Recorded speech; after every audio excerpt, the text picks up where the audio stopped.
గొంతు పెంచడం కాదు, మీ మాట విలువ పెంచుకో. వానచినుకులకే తప్ప ఉరుములకు పంటలు పండవు నేస్తమా. నిజాయితీగా ఉన్నవారు పొగరుగానే ఉంటారు. ఎందుకంటే వారు ఎవరికి అమ్ముడు పోలేదు కాబట్టి, ఆత్మగౌరవంతో బ్రతుకుతారు కాబట్టి నేస్తమా. దుఃఖానికి అసలు కారణం సంతోషానికి ఎక్కువ విలువ ఇవ్వడమే నేస్తమా.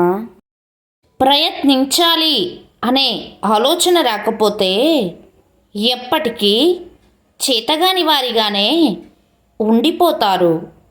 ప్రయత్నిస్తేనే విజయం నిన్ను వరిస్తుంది నేస్తమా. అర్థం చేసుకోలేని వారి దగ్గర వాదన అనవసరం.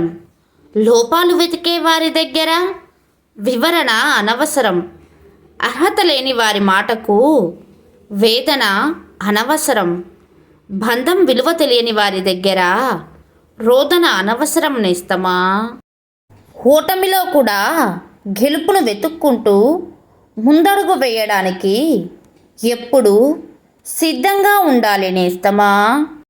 ఈ ప్రపంచంలో బ్రతకాలంటే మంచి నటనైనా రావాలి, మాటల గారడి అయినా వచ్చి ఉండాలి. మంచితనం, నిజాయితీ అంటూ కూర్చుంటే నిన్నే పునాదిగా చేసుకొని ఎదుగుతుంది ఈ సమాజం నేస్తమా. ఎవరు ఎంత అందమైన వేషం వేసినా కాలం వారి నిజస్వరూపాలను, గుణాలను ఎప్పుడో ఒకప్పుడు ఏదో ఒక విధంగా బయటపడేలా చేస్తుంది నేస్తమా.